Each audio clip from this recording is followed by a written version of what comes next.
Shalom, saudara, belum lama heboh di tanah air tentang Kristen progresif. Sebenarnya apa itu Kristen progresif dan bagaimana kita menyikapinya? Saudara membahas hal ini, maka kita akan kembali ke pertanyaan yang mendasar. Apakah saya akan setia mengikuti kitab suci atau mengikuti budaya yang nyaman? Saudara, buku Untamed karya Glennon Doyle menduduki peringkat pertama di dalam Amazon dan saat ini menduduki peringkat pertama dalam buku terlaris New York Times dalam judul Christian Self-Help. Buku ini ditulis dari perspektif Kristen yang longgar, memanfaatkan kitab suci dan berbicara tentang Tuhan, iman Kristen, dan moralitas. Dan hal ini juga mengajarkan bahwa Anda dapat menemukan Tuhan dalam diri Anda, mempromosikan relativisme moral, mengajarkan bahwa seksualitas dan gender itu adalah hal yang berubah-ubah, dan menyalahkan Alkitab karena menciptakan budaya yang menindas perempuan. Saudara, rata-rata orang Kristen yang mungkin mendengar hal ini pasti akan terkejut. Wow, ini sesuatu yang aneh. Bagaimana seorang yang diterima dalam paradigma Kristen dapat mempercayai dan mengajarkan hal-hal yang seperti ini? Saudara, jawaban atas pertanyaan itu dapat ditemukan dengan memahami kekristenan yang progresif. Kaum progresif bukan sekedar kelompok umat Kristen yang berubah pikiran mengenai isu-isu sosial dan politik, tetapi menurut para pemikir, penulis, dan pembicara mereka yang paling terkemuka, mereka seringkali menyangkal inti doktrin iman yang esensial, sehingga mengarahkan mereka untuk memberitakan Injil yang sama sekali berbeda. Saudara, salah satu ciri khas kekristenan progresif adalah kecenderungannya mengikuti norma-norma masyarakat. Saudara, bagaimana kita mengidentifikasi teologi mereka? Saudara, ada beberapa tanda yang bisa kita lihat, tanda teologis. Pertama, ketika berbicara tentang Alkitab, apakah Alkitab itu hanya sebagai jurnal perjalanan spiritual yang kuno?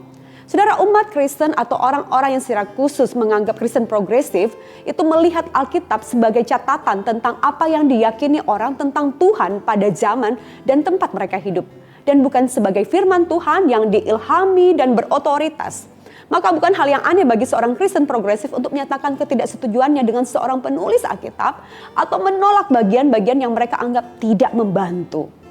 Saudara, jika kita mengizinkan diri kita untuk menyangkal atau mengabaikan kitab suci yang tidak sesuai dengan prasangka kita tentang siapa Allah dan bagaimana Allah bertindak di dunia, kita tuh secara efektif telah memindahkan otoritas kebenaran dari Alkitab itu ke dalam diri kita sendiri, pikiran, perasaan, dan preferensi pribadi kita. Sedangkan Alkitab tidak berbicara seperti itu. Saudara, Kristen progresif juga melihat tentang original sin atau konsep dosa asal itu dengan hal yang berbeda. Mereka menukarnya dengan konsep yang disebut sebagai original blessing atau original goodness. Saudara, jika kita pada dasarnya tidak berdosa dan terpisah dari Allah karena dosa kita, maka kematian Yesus itu lebih merupakan hanya sebagai contoh kasih dan pengampunan yang harus diikuti daripada bicara tentang pengorbanan, penebusan yang mendamaikan kita dengan Bapa. Saudara, namun di kalangan progresif, gagasan bahwa Allah menuntut pengorbanan darah putra tunggalnya itu menjadikan Allah Bapa itu sebagai semacam pelaku kekerasan terhadap anak. Saudara, oleh karena itu mereka seringkali menolak penebusan Kristus sebagai pengganti. Yesus mati, yes. Mereka bisa terima, tetapi belum tentu Yesus mati untuk menggantikan kita orang berdosa. Saudara, kebenarannya adalah tanpa penebusan Kristus yang bersifat substitusi, tidak ada mekanisme bagi individu untuk berdamai dengan Allah. Dalam pandangan progresif, Yesus mengalahkan kuasa dosa dan kematian dan memberi kita teladan untuk diikuti, namun tidak memberikan solusi atas dosa-dosa yang sebenarnya kita lakukan. Tetapi dalam iman Kristen secara biblikal, maka Yesus saja sebagai solusi atas dosa yang kita lakukan. Saudara, bicara tentang kebangkitan, peristiwa bersejarah atau sebuah metafora, saudara, pandangan ini justru ketika melihat tentang kebangkitan, mereka melihat dan menolak penebusan, maka efek domino selanjutnya adalah doktrin kebangkitan itu pasti akan runtuh. Jika dosa tidak memisahkan kita dari Allah dan Yesus tidak benar-benar perlu mati untuk mendamaikan kita dengan Bapa, maka kebangkitan fisik Kristus akan menjadi bahan perdebatan. Kristen progresif itu hanya melihat bahwa Kristus ya sudah bangkit. Mereka menyangkali tentang apa yang dimaksud atau keyakinan di balik itu. Mereka ya fakta sejarah membuktikan itu, tetapi untuk mempercayai itu tunggu dulu, jangan dulu. Saudara, hal ini berbeda sekali dengan apa yang dikatakan oleh Rasul Paulus. Tetapi andai kata Kristus tidak dibangkitkan, maka sia-sialah pemberitaan kami dan sia-sialah juga kepercayaan kamu. Ayat 17 dari 1 Korintus pasal 15 berbicara Kristus, dan jika Kristus tidak dibangkitkan maka sia-sialah imanmu dan kamu masih hidup dalam dosamu. Jadi saudara, kebenaran kekristenan itu berdiri itu pada kebangkitan Kristus, bahwa Kristus bangkit maka iman kita itu tidak sia-sia dan kita bebas daripada dosa.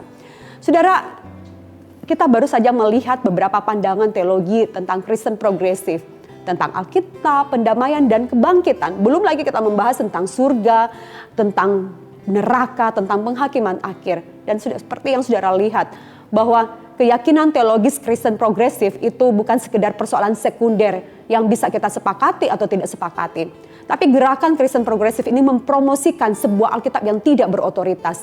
Yesus yang tidak mati untuk Anda dan Tuhan yang tidak dapat menyelamatkan Anda. Sederhananya, ini adalah Injil yang lain. Dan bukan kabar baik yang benar-benar memerdekakan kita untuk hidup sesuai dengan kehendak Allah. Maka saudara, Paulus berkata dalam Galatia 1 ayat 6-8. Aku heran bahwa kamu begitu lekas berbalik daripada Dia yang oleh kasih karunia Kristus telah memanggil kamu dan mengikuti suatu Injil lain yang sebenarnya bukan Injil. Hanya ada orang yang mengacaukan kamu dan yang bermaksud untuk memutarbalikkan Injil Kristus. Tetapi sekalipun kami atau seorang malaikat dari sorga yang memberitakan kepada kamu suatu Injil yang berbeda dengan Injil yang telah kami beritakan kepadamu, terkutuklah dia. Saudara yang kasih Tuhan, berpeganglah teguh pada kebenaran firman Tuhan. Saudara terus belajar firman Tuhan dengan setia dan peganglah Injil yang sudah kamu dengar selama ini. Amin. Tuhan Yesus memberkati.